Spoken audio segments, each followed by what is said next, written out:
Hello नमस्कार साथियों, स्वाय agriculture के आपके इस अपने यूट्यूब प्लेटफॉर्म में आप सभी का हार्दिक स्वागत है। तो आज की इस पर्टिकुलर वीडियो के माध्यम से हम यहाँ पर बात करने वाले हैं डीजीएफटी के बारे में। डीजीएफटी यानी कि जिसे हम directorate general of foreign trade के नाम से जानते हैं, या इसे विदेश व्यापार महानिदेशालय के नाम से जो है जाना जाता है। अब डीजीएफटी के बारे में जानना क्यों ज़्यादा इंपॉर्टेंट हमारे लिए रहता है, तो अगर हम इसकी बात करें, देखिए, तो आपके जो मोस्ट इंपॉर्टेंट कुछ एग्जामिनेशन, जैसे सेंट्रल लेवल पे अगर हम बात करें तो अपेडा हो गया या अदर सेंट्रल एग्रीकल्चरल एग्जाम हो गया।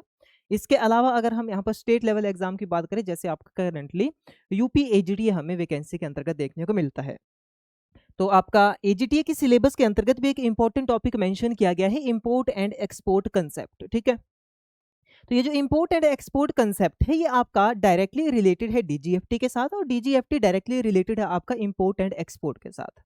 यानी कि ये जो हमारे पास directorate general of foreign trade है, विदेश व्यापार महानिदेशालय है, इसका काम क्या रहता है कि भारत से जितने भी इंपोर्ट और एक्सपोर्ट हो रहे हैं, या आयात और निर्यात जितने भी हो रहे हैं, चाहे वो एग्रीकल्चर प्रोडक्ट हो, फूड प्रोडक्ट हो, या अदर कोई कमोडिटीज हो, उनके ऊपर एक देख रेख बना करके रखना, उनकी ट्रेड को फैसिलिटेट करना, व्यापार को जो है फैसिलिटेट करना, और साथ ही साथ एक तरह से जितने भी पॉलिसीज, नियम कानून जो फॉरेन ट्रेड के लिए भारत सरकार के द्वारा तैयार किए गए हैं, उन सभी कानूनों को जो है अप्लाई करना। इसके लिए जो है ये महानिदेशालय वर्क करता है।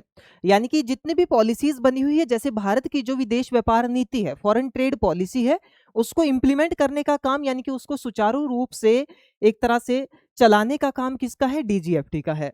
वहीं पर अगर हम बात करते हैं इंपोर्ट एक्सपोर्ट से रिलेटेड जो स्पेसिफिक लाइसेंसिंग होती है, रजिस्ट्रेशन होती है, उसका काम कौन करता है? डीजीएफटी करता है। तो आइए इस आज के कंप्लीट वीडियो में हम यहाँ पर समझते हैं कि डीजीएफटी के ओवरऑल फंक्शन क्या है, डीजीएफटी की हिस्ट्री क्या रही है, अभी के समय पे जो है कौन कौन से अलग अलग नीतियों को फॉलो ये करता है, इसके बारे में कंप्लीट जानकारी इस वीडियो में हम जानेंगे। ठीक है, तो चलिए आगे बढ़ते हैं आज की क्लास में।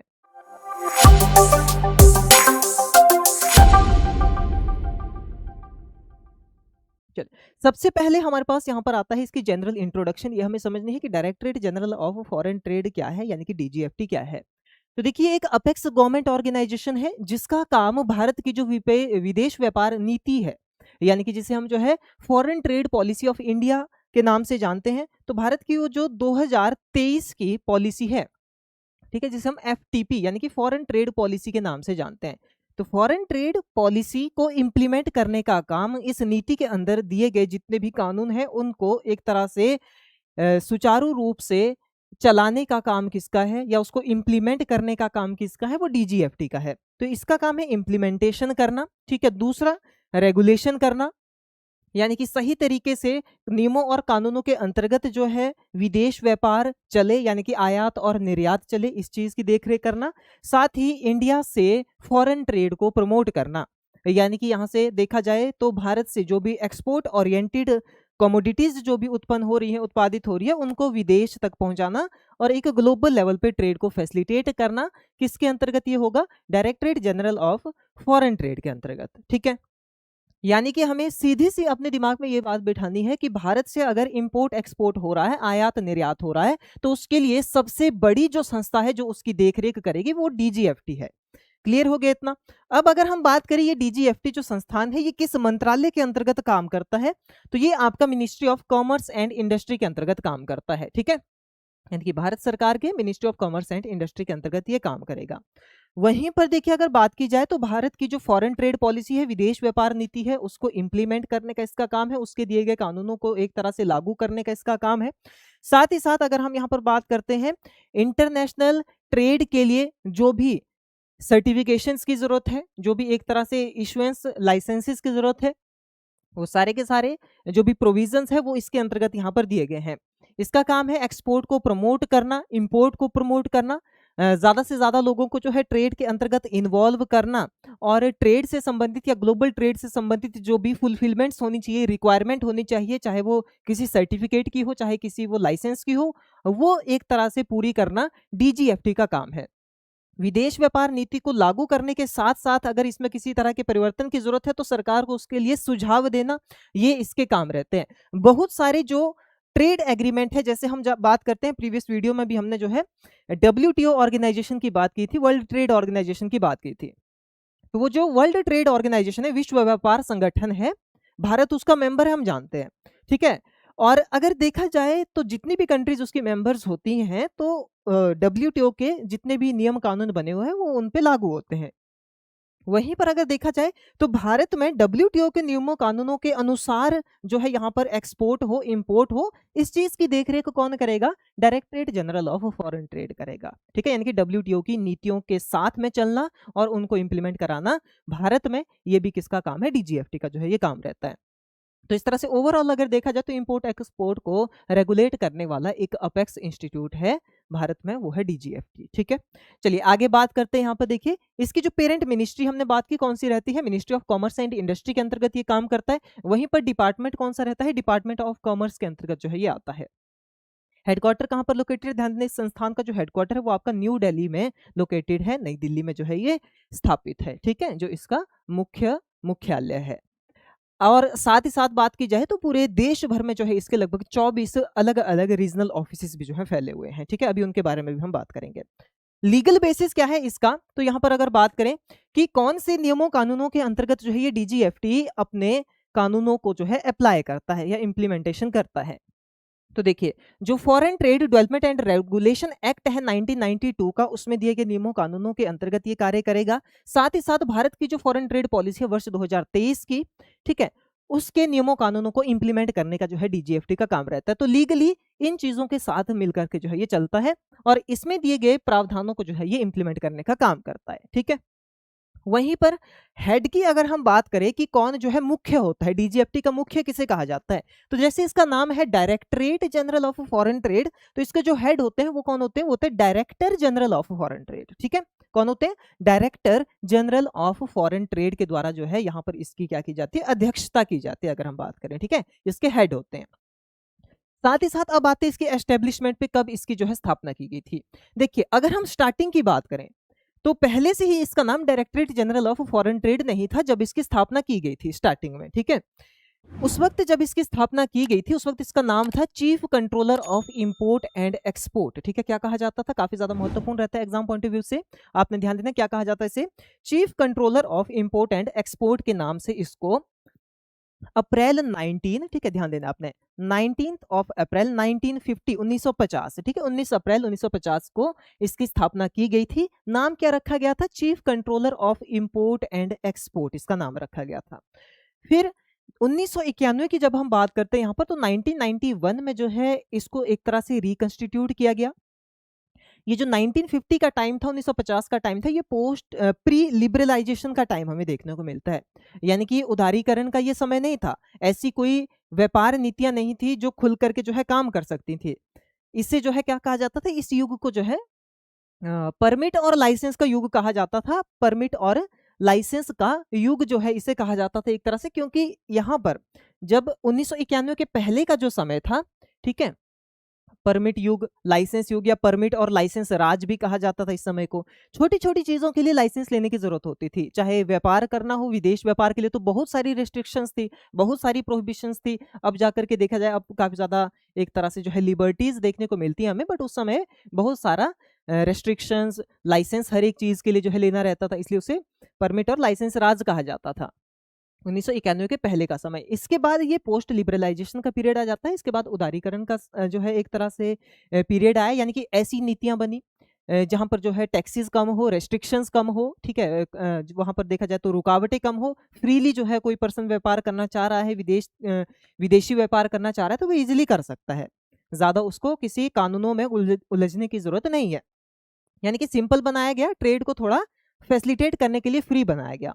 तो जब तक जो है यहाँ पर ये chief controller of import and export था तब इसका काम कुछ और रहता था। मेजरली काम था लाइसेंसिंग रिलेटेड और एक रेगुलेटरी अथॉरिटी की तरह ये काम करता था, नियमों कानूनों को लागू करने वाली एक अथॉरिटी थी। मार्केट को प्रमोट करना, ट्रेड को फैसिलिटेट करना, ये इसके कामों के अंतर्गत नहीं आता था। फिर जाकर के 1991 में इसका नाम रख दिया गया directorate general of foreign trade और इसको कुछ और भी काम यहाँ पर दिए गए। सिर्फ और सिर्फ एक रेगुलेटरी अथॉरिटी के तौर पे इसको नहीं रखा गया कि जो नियमों को लागू करेगा। इसमें फिर ट्रेड फैसिलिटेशन को, मार्केट की डेवलपमेंट को, मार्केट की प्रमोशन को, प्रोडक्ट की प्रमोशन को जो इसमें जोड़ा गया। ठीक है, तो एग्जाम पॉइंट ऑफ व्यू से काफी ज्यादा इंपॉर्टेंट रहता है। 1991 जो आपका लिबरलाइजेशन वाला जो दौर कहलाता है, जहां पर उदारीकरण वाला समय कहलाता है, उसके बाद इसका नाम डीजीएफटी रखा गया। इससे पहले जो प्री लिबरलाइजेशन पीरियड था, उस समय इसका नाम था chief controller of import and export. ठीक है, तो काफी ज्यादा इंपॉर्टेंट रहता है। अब देखिए इवोल्यूशन की बात करते हैं, कैसे कैसे इसमें बदलाव आया। 1991 से पहले जिसे हम प्री लिबरलाइजेशन पीरियड कहते हैं, ठीक है, पूर्व उदारीकरण का जो युग कहलाता था, जहां पर लाइसेंसेस और परमिट्स लेना महत्वपूर्ण रहता था हर एक कार्यवाही के लिए या हर एक कार्य के लिए, चाहे वो मार्केटिंग का हो चाहे अदर किसी कमोडिटी को यूज करने का हो। जैसे आपने सुना होगा कि रेडियो के लाइसेंसेस, साइकिल के लाइसेंस, ठीक है, तो इस तरह से फिर धीरे धीरे इन चीजों को क्या किया गया, एक तरह से फ्री किया गया। DGFT chief controller of import and export कहलाता था सबसे पहले, जब 1950 19 अप्रैल में जो इसकी क्या हुई थी, स्थापना हुई थी। ठीक है, और उस समय इसका काम क्या था, देखिए इंपोर्ट के लिए लाइसेंस देना, एक्सपोर्ट के लिए लाइसेंस देना, साथ ही साथ जो है बहुत ही स्ट्रिक्ट रेगुलेशंस थे, बहुत ही स्ट्रिक्ट कानून यहाँ पर थे, फॉरेन ट्रेड से रिलेटेड उस पर पूरा का पूरा नियंत्रण ये रखता था, और साथ ही साथ डोमेस्टिक इंडस्ट्रीज को प्रोटेक्ट करने का इसका काम था। सिर्फ ये काम था, यहाँ पर हमें ये नहीं दिख रहा है कि कहीं ये ट्रेड को प्रमोट कर रहा है, फैसिलिटेट कर रहा है। यानी कि मेजर काम किस तरह था इसका, कंट्रोलर और रेगुलेटर की तरह ये काम करता था। नियंत्रण बना करके रखेगा विदेश व्यापार पे, और साथ ही साथ उसको जो है कंट्रोल करके रखेगा। ठीक है, और नियमों कानूनों को उसके ऊपर लागू करेगा। बट इसके बाद अगर हम बात करें, जैसे इकोनॉमिक लिबरलाइजेशन यहाँ पर हुई, उदारीकरण वाला समय आया 1991 का समय। लिबरलाइजेशन का सीधा सा मतलब अगर हम समझे, यहाँ पर देखिए कि रेस्ट्रिक्शन से थोड़ा यहाँ पर जो है एक तरह से लिबर्टी की ओर जो है बढ़ा। भारत में भी लिबर्टीज दी गई, लाइसेंसेस वगैरह को, टैरिफ्स वगैरह को थोड़ा कम किया गया, और थोड़ा ट्रेड को फ्रीली फैसिलिटेट करने के लिए जो है यहाँ पर प्रमोट किया गया। तो वही आपका क्या कहलाता है, लिबरलाइजेशन कहलाता है। तो इस दौर में हमें तीन चीजें देखने को मिली। एक तो हो गया लिबरलाइजेशन यानी कि उदारीकरण, दूसरा हुआ यहाँ पर ग्लोबलाइजेशन यानी कि वैश्वीकरण, यानी कि सिर्फ और सिर्फ हम व्यापार को भारत तक ही सीमित ना रखें। भारत में अगर ऐसी चीजें उत्पन्न हो रही है जो विश्व की डिमांड है, तो उसको जो है विश्व की अलग अलग कंट्रीज में जो है भेजा जाए। ठीक है, तो जिसे हमने ग्लोबलाइजेशन कहा यहाँ पर, कि जो भी चीज प्रोड्यूस होगी उसको विश्व भर में उसका विस्तार किया जाए, ट्रेड जो है इंटरनेशनल वे में हो, यानी कि कंट्रीज के बीच में हो। ठीक है, और इसके अलावा तीसरा जो यहाँ पर मेजर हमें चेंज देखने को मिला, वो मिला एक्सपोर्ट लेड ग्रोथ, यानी कि जो भी उत्पादन हो वो एक्सपोर्ट ओरिएंटेड हो। यानी कि सिर्फ और सिर्फ हम भारत की फुलफिलमेंट के लिए, भारत की रिक्वायरमेंट के लिए ही हम अनाज का उत्पादन या दूसरी वस्तुओं का उत्पादन ना करें, विश्व भर के लिए जो हम यहाँ पर उत्पादन करें। ठीक है, तो ये तीन चीजें यहाँ पर देखी गई। तो इसके बाद डीजीएफटी का जो रोल है वो सिग्निफिकेंटली चेंज हो गया। पहले सिर्फ हमने बात की इंपोर्ट एक्सपोर्ट के लिए लाइसेंस देना और एक रेगुलेटर की तरह काम करना, इसका मेजर जो है फंक्शन था। फिर जाकर के जो है यहाँ पर प्रेजेंट रोल अभी के समय पे हमें क्या देखने को मिलता है, कि ये एक फैसिलिटेटर के तौर पे काम करता है। विदेश व्यापार नीतियों को लागू करना, अगर कोई चेंज करने की जरूरत है तो उसको सरकार को सुझाव देना उस चीज का, मार्केट प्रमोशन करना, डिफरेंट इसके इलेक्ट्रॉनिक प्लेटफॉर्म बने हुए हैं जिसके माध्यम से सर्टिफिकेशन इशू की जाती है, अलग अलग तरह के लाइसेंसेज, रजिस्ट्रेशंस जो है यहाँ पर इशू की जाती हैं। साथ ही साथ एक ट्रेड प्रमोशन एजेंसी की तरह ये काम करता है। बहुत सारी संस्थाएं जैसे एपीडा जो agriculture processed food product export development authority है, जो भारत से कृषि और प्रसंस्करित उत्पाद यानी कि agricultural and processed food product को एक्सपोर्ट करती है, तो वो भी, और उसी की तरह बहुत सारी संस्थाएं यहाँ पर इस निदेशालय के अंतर्गत जो है काम करती हैं और ट्रेड को फैसिलिटेट करने का काम करती है, प्रमोट करने का काम करती है, अलग अलग प्रोडक्ट्स को जो है ये ग्लोबलाइजेशन की ओर ले जाने में और एक विश्व व्यापार में ले जाने में जो है मदद करती हैं। तो इसलिए ये जो है ट्रेड प्रमोशन एजेंसी की तरह यहाँ पर काम करता है, अलग अलग संस्थाओं की मदद लेकर के, साथ ही जो है एक्सपोर्ट प्रमोशन अथॉरिटी की तरह ये काम करेगा। यानी कि अगर आपको एक्सपोर्ट करना है किसी भी कमोडिटी का, अगर आप एक्सपोर्ट कर रहे हैं तो इसके द्वारा एक इंपोर्टर एक्सपोर्टर कोड इशू किया जाता है डीजीएफटी के द्वारा, जिसे हम आईईसी के नाम से जानते हैं। ठीक है, आईईसी इंपोर्टर एक्सपोर्टर कोड, वो ये इशू करता है। जब तक किसी के पास, किसी व्यक्ति के पास ये आईईसी नहीं होता, तो एक ऑथराइज इंपोर्टर या एक्सपोर्टर जो है नहीं कहलाता। ठीक है, यानी कि हमने यहाँ पर बात की कि अभी के समय पे इसका जो रोल था वो पुराने समय से क्या हो गया, चेंज हो गया। यानी अभी के टाइम पे इसका कंट्रोल तो है ही है, और कंट्रोल के साथ प्रोहिबिशन का भी काम है, कि कुछ रेस्ट्रिक्टेड गुड्स भी होती हैं, बहुत सारी ऐसी आइटम्स भी है जो रेस्ट्रिक्शंस के साथ, बहुत सारी एक तरह की प्रोहिबिशंस के साथ भी जो है रेगुलेट होती हैं। बट उसके साथ साथ जो है यहाँ पर इसको एक तरह से मार्केट प्रमोशन और मार्केट फैसिलिटेशन का काम भी जो है यहाँ पर दिया गया, जिसके लिए ये अलग अलग संस्थाओं को जो है एक्रीडिटेट करता है और फिर उनकी मदद से जो है मार्केट प्रमोशन का काम करता है। इसके बाद अगर ऑर्गेनाइजेशनल सेटअप को हम समझे तो हमने जाना था कि इसका जो हेडक्वार्टर है वो आपका लोकेटेड कहाँ पर है।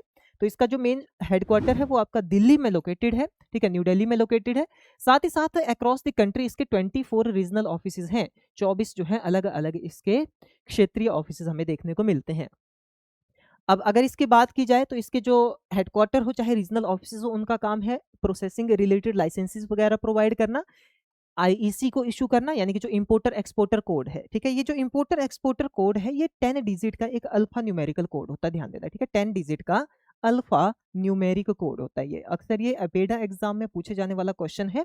10 डिजिट का अल्फा न्यूमेरिक कोड होता है ये, यानी कि इसमें कुछ अल्फाबेट भी रहेंगे, कुछ इसमें डिजिट भी रहते हैं, बट ये कुल मिलाकर के 10 अंकों का जो है एक नंबर रहता है, ठीक है, जो इशू किया जाता है डीजीएफटी के द्वारा। और डीजीएफटी जब इसे इशू करती है तो इसी कोड की मदद से ही जो है आपके इंपोर्ट या एक्सपोर्ट के कार्यों को क्या मिलेगा, यहाँ पर प्रोत्साहन मिलेगा। यानी कि अगर आप एक रजिस्टर इंपोर्टर या एक्सपोर्टर बनना चाह रहे हैं भारत से, तो आपको सबसे पहला काम क्या करना है, अपने लिए ये इंपोर्टर एक्सपोर्टर कोड जो है आपको इशू कराना होगा डीजीएफटी से, ठीक है। तो यानी कि सबसे पहला जो बेसिक प्राइमरी जो रिक्वायरमेंट है एक इंपोर्टर एक्सपोर्टर के लिए वो है इस आईईसी की, और वो दिया जाता है डीजीएफटी के द्वारा, ठीक है।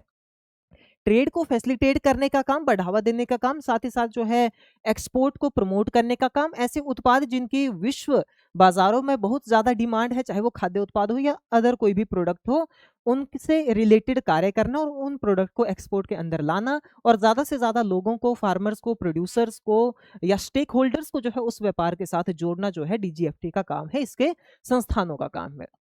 साथ ही साथ देखिए, जो डब्ल्यूटीओ के द्वारा जो भी गाइडलाइंस इशू की जाती हैं या जो भी स्टैंडर्ड्स रिलेटेड प्रोसीजर्स इशू यहाँ पर किए जाते हैं, उनको इम्प्लीमेंट करना और उसके अकॉर्डिंग ही जो है इंपोर्ट एक्सपोर्ट यहाँ पर कमोडिटीज का हो, इस चीज को फैसिलिटेट करना और इसकी मॉनिटरिंग करना, ये डीजीएफटी का काम जो है रहता है। अब बात करते हैं इसके रीजनल ऑफिस की, तो ध्यान देना, यहाँ पर कई बार क्वेश्चन आपसे पूछा जा सकता है, ठीक है। यहाँ से क्वेश्चन किस तरह के बनते हैं कि डीजीएफटी का हेडक्वार्टर इनमें से किस लोकेशन पे है, आपको ऑप्शन दे दिए जाएंगे, एक ऑप्शन वहाँ पे आपके लिए राइट होगा, बाकी 3 जो है अलग हो सकते हैं, तो आपको राइट ऑप्शन वहां से छानना होगा। या सीधा सा वहां पर दिया जाता है कि इनमें से किस लोकेशन पे जो है डीजीएफटी का एक रीजनल ऑफिस लोकेटेड नहीं है, तो आपको कोई एक ऑप्शन उसमें से आउट करना रहेगा। तो आपको तभी इस चीज की जानकारी होगी जब आपको पता होगा कि कहाँ पर लोकेटेड है ऑफिस, तभी आप किसी एक को जो है बाहर कर सकते हैं। तो यहाँ पर ध्यान देना, देखिए अहमदाबाद, बेंगलुरु, चेन्नई, कोयम्बटूर, दिल्ली, इसके अलावा बात की जाए तो आपका एराकाकुलम कोची में, गुवाहाटी, हैदराबाद, इंदौर, जयपुर, जम्मू, कानपुर, कोलकाता, लुधियाना, मुंबई, नागपुर और पानीपत में इसके रीजनल ऑफिसेज है। इसके अलावा पुणे, राजकोट, श्रीनगर, सूरत, वडोदरा, वाराणसी और विशाखापट्टनम में कुल मिलाकर के 24 इसके क्या है रीजनल ऑफिसेज हमें अक्रॉस द कंट्री देखने को मिलते हैं, और न्यू दिल्ली में इसका हेडक्वार्टर देखने को मिलता है, ठीक है। तो आपने ध्यान देना है जो मेजर इसका हेडक्वार्टर है वो कौन सा है, न्यू दिल्ली है। क्लियर हो गया। इसके बाद अगर हम यहाँ पर बात करें, देखिए कि किस तरह की सर्टिफिकेशन के अंतर्गत जो है ये काम कर रहा है, यानी कि अपने आप इसके पास क्या प्रमाणन है, अपने आप जो है इसके पास कौन सी सर्टिफिकेशन यहाँ पर अवेलेबल है कि ये जो है इस तरह से डिफरेंट टाइप ऑफ सर्विसेज को प्रोवाइड कर रहा है या एक रेगुलेटरी और प्रमोटिंग अथॉरिटी की तरह काम कर रहा है। तो यहाँ पर अगर हम बात करें, देखिए इंटरनेशनल ऑर्गेनाइजेशन फॉर स्टैंडर्डाइजेशन यानी कि आईएसओ के 9001 इस टू 2008 जो क्वालिटी मैनेजमेंट सिस्टम से रिलेटेड हमें सर्टिफिकेशन देखने को मिलती है, तो उसके अंतर्गत जो है ये सर्टिफाइड संस्था है, ठीक है। यानी कि जो भी सर्विसेज इसके द्वारा प्रोवाइड की जाती है वो क्वालिटेटिव है, और साथ ही साथ ये जो है एक तरह से ओवरऑल जो भी अपनी सर्विसेज या टास्क वगैरह प्रोवाइड करता है क्वालिटेटिव तरीके से जो है ये प्रोवाइड करता है, ठीक है। चलिए, अब यहाँ पर हमने ओवरऑल जो है समझा कि डीजीएफटी क्या है, डीजीएफटी के काम क्या है, इसकी हिस्ट्री क्या रही है यहाँ पर, ठीक है। तो ये एग्जाम पॉइंट ऑफ व्यू से जो कंटेंट रहता था हमारे पास वो हमने यहाँ पर बात की। अब यहाँ पर कुछ इंपॉर्टेंट एग्जाम पॉइंट पे सीधे आते हैं कि अभी तक जो हमने जाना उसमें से क्या आपके मेजर एग्जाम पॉइंट यहाँ पर बन सकते हैं, जो जानना आपके लिए काफी ज्यादा इंपॉर्टेंट है और अक्सर यहाँ से क्वेश्चन आपके पूछे जाते हैं। तो सबसे पहले देखिए हम यहाँ पर समझें कि जो डीजीएफटी है ये क्या है, ये एक इम्प्लीमेंटिंग अथॉरिटी है, यानी कि सरकार के द्वारा जो भी फॉरेन ट्रेड पॉलिसी, विदेश व्यापार नीतियां जो तैयार की गई है या विदेश व्यापार से संबंधित जो भी नियम और कानून या अधिनियम जो बनाए गए हैं, उनमें दिए गए प्रोविजंस को लागू करना, इंप्लीमेंट करना, ये किसका काम रहता है, मुख्य तौर पे डीजीएफटी का काम रहता है। दूसरा, डीजीएफटी की जो एस्टेब्लिशमेंट हुई थी 1991 में हुई थी। बाकी अगर हम यहाँ पर chief controller of import and export की बात करें तो वो जो है आपका 1950 में 1950 में जो है उसकी स्थापना की गई थी, ठीक है। डीजीएफटी को यहाँ पर अगर बात की जाए तो किस संस्था को रिप्लेस करके बनाया गया था, तो chief controller of import and export को रिप्लेस किया था, डीजीएफटी जो है आया था 1991 में। इसके बाद ध्यान देना आपने यहाँ पर डीजीएफटी किसके अंतर्गत काम करता है, तो भारत सरकार की जो ministry of commerce and industry उसके अंतर्गत ये काम करता है। हेडक्वार्टर की बात करें हम तो न्यू दिल्ली में इसका हेडक्वार्टर लोकेटेड है। वहीं पर बात की जाए तो डीजीएफटी जो है आईईसी यानी कि इंपोर्टर एक्सपोर्टर कोड जो है इशू करता है, और ये 10 डिजिट का एक अल्फा न्यूमेरिकल कोड होता है। और ये जो 10 डिजिट का अल्फा न्यूमेरिकल कोड है ये एक मैंडेटरी सर्टिफिकेट है भाई, ठीक है। कोड का मतलब ऐसा नहीं कि आपको पर्ची में लिख करके दे दिया जाएगा एक 10 डिजिट का कोड, नहीं, एक कंप्लीट सर्टिफिकेशन होती है, उस सर्टिफिकेशन में ये कोड मेंशन होता है, ठीक है, एक सर्टिफिकेट दिया जाता है। तो ये मैंडेटरी है ये सर्टिफिकेशन लेना, अगर आप इंपोर्टर और एक्सपोर्टर के रूप में रजिस्टर होना चाह रहे हैं तो आपके पास ये डीजीएफटी के द्वारा इशू किया गया इंपोर्टर एक्सपोर्टर कोड होना जो है काफी ज्यादा इंपॉर्टेंट होता है। और ये पैन बेस्ड कोड जो है रहता है और इसकी लाइफ टाइम वैलिडिटी होती है, ठीक है। इसकी जो है लाइफ टाइम वैलिडिटी, आपको इसको रिन्यू नहीं करना है, ठीक है। अगर हम बात करते हैं यहाँ पर देखिए डीजीएफटी जो है आईटीसीएचएस, ठीक है, यानी कि यहाँ पर कुछ हार्मोनाइज सिस्टम कोड होते हैं, यानी कि किसी कमोडिटी को उसके नाम से ना जान करके एक स्पेसिफिक कोड उसके लिए मेंशन किया जाता है, ये भी अल्फा न्यूमेरिक कोड होता है, ठीक है। ये जो आईटीसीएचएस कोड होता है ये एक अल्फा न्यूमेरिक कोड होता है जो एक कमोडिटी के लिए दिया जाता है जिससे हम उसको पहचान सकते हैं। जैसे आजकल आप देखते हैं कि बार कोड लगे रहते हैं, क्यूआर कोड जो है लगे रहते हैं प्रोडक्ट के ऊपर, अगर उसको हम स्कैन करते हैं तो उसके बारे में सारी सारी जानकारी आ जाती है। तो वैसे ये एचएस कोड होता है, आईटीसीएचएस कोड होता है, ठीक है। ये काफी ज्यादा इंपॉर्टेंट यहाँ पर रहता है कि कितने डिजिट का ये कोड है। तो जब हम बात करते हैं देखिए यहाँ पर इंटरनेशनल लेवल पे या डीजीएफटी के लेवल पे जब हम यहाँ पर बात करते हैं तो इंटरनेशनल लेवल पे तो ये 6 डिजिट का रहता है, बाकी इंडिया में जो है यहाँ पर 2 डिजिट ऐड होकर के डीजीएफटी के द्वारा ये 8 डिजिट कोड जो है क्या किया जाता है, इशू किया जाता है किसी भी आइटम्स के लिए जो इंपोर्ट या एक्सपोर्ट जो है यहाँ पर हो रही है, ठीक है। हर एक कमोडिटी के लिए एक स्पेसिफिक नंबर असाइन किया जाता है जिसे आईटीसीएचएस कोड जो है कहा जाता है। तो वो भी डीजीएफटी के द्वारा इससे संबंधित गाइडलाइन, इसमें कोई चेंजेस लाने हो, अपग्रेडेशन करने हो, वो डीजीएफटी करेगा, ठीक है। इसके बाद देखिए डीजीएफटी जो है कुछ स्कीम जैसे कि देखिए एडवांस ऑथराइजेशन की स्कीम हो गई या ईपीसीजी या डीएफआईए जैसी स्कीम हो गई, ये कुछ ऐसी योजनाएं हैं जो एक्सपोर्ट प्रमोशन से संबंधित है या एक्सपोर्ट और इंपोर्ट से संबंधित रहती है। कुछ ऐसी स्कीम है ड्यूटी फ्री ट्रेड से संबंधित होती है, ये कुछ ऐसी स्कीम है यानी कि जहां पर आपको जो है सरकार को किसी तरह के टैक्सेस या ड्यूटीज देने की जरूरत नहीं होती है। अगर आप सरकार के कुछ ऑब्लिगेशंस का जो है फॉलो कर रहे हैं, ऑब्लिगेशंस को फॉलो कर रहे हैं, तो ऐसी जो भी स्कीम्स हैं जहां पर टैक्स रिडक्शन की बात हो रही हो या एक तरह से कमोडिटी एक्सचेंज की बात हो रही हो ग्लोबल लेवल पे, कस्टम ड्यूटीज को कम करना, इंपोर्ट ड्यूटीज को कम करने रिलेटेड बात हो, रिमिशन की जरूरत हो जहां पर यह रिमिशन करने की बात हो, तो वहां पर इस सभी चीजों की इंप्लीमेंटेशन करना और इसके अलावा इस चीज के लिए नियम कानून तैयार करना कि कहाँ पर जो है हमें इंपोर्ट ड्यूटी लेनी है, कहाँ पर नहीं लेनी है, ऐसी योजनाएं विकास करना, ऐसी योजनाओं को विकसित करना, ये डीजीएफटी के अंतर्गत ये सारा का सारा काम होता है। और साथ ही डीजीएफटी के द्वारा बहुत सारे platform paperless digital trade platform जो है यहाँ पर फैसिलिटेट किए जाते हैं। जैसे हमने अभी यहाँ पर बात की कि जो कोड इशू किया जाता है आईएसी, तो वो इलेक्ट्रॉनिक माध्यम से भी इशू किया जाता है, ठीक है, यानी कि इलेक्ट्रॉनिक माध्यम से वो भी इशू किया जाता है। इसके अलावा अगर हम यहाँ पर बात करते देखिए तो जो आरसीएमसी सर्टिफिकेट एक होता है जिसे हम रजिस्ट्रेशन कम मेंबरशिप सर्टिफिकेट जो है यहाँ पर कहते हैं, उसको इशू करने के लिए भी जो है यहाँ पर एक तरह से इलेक्ट्रॉनिक प्लेटफॉर्म डीजीएफटी के द्वारा तैयार किए गए हैं। तो बहुत सारी चीजें ऐसी है जो इलेक्ट्रॉनिक माध्यम से अब पेपरलेस वे में यहाँ पर इशू कराई जा सकती है डीजीएफटी के द्वारा, ठीक है। तो इसलिए ये विदेश व्यापार निदेशालय एक मेजर संस्थान है जो इंपोर्ट और एक्सपोर्ट को प्रमोट करने का यहाँ पर काम करता है। तो ये थी हमारे पास आज की क्लास देखी जिसमें हमने कंप्लीटली यहाँ पर जाना डीजीएफटी के बारे में, ब्रीफली हमने यहाँ पर समझा कि डीजीएफटी क्या है, क्या इसके काम है, जो एग्जाम पॉइंट आपके बनते हैं, इंपॉर्टेंट एग्जाम पॉइंट को लेते हुए हमने यहाँ पर बात की। तो उम्मीद करता हूँ वीडियो आपके लिए काफी ज्यादा हेल्पफुल लगी होगी। आगे आने वाली क्लासेस में इंपोर्ट एक्सपोर्ट कंसेप्ट से रिलेटेड और वीडियो हम आपके लिए लेकर के आएंगे, तो हमारे साथ जुड़े रहिए। पहली बात जो चैनल में है वो चैनल को सब्सक्राइब जरूर कर लीजिएगा, बेल आइकन को प्रेस कर लीजिएगा। बाकी चलिए मिलते हैं नेक्स्ट क्लास में, तब तक के लिए थैंक यू, धन्यवाद।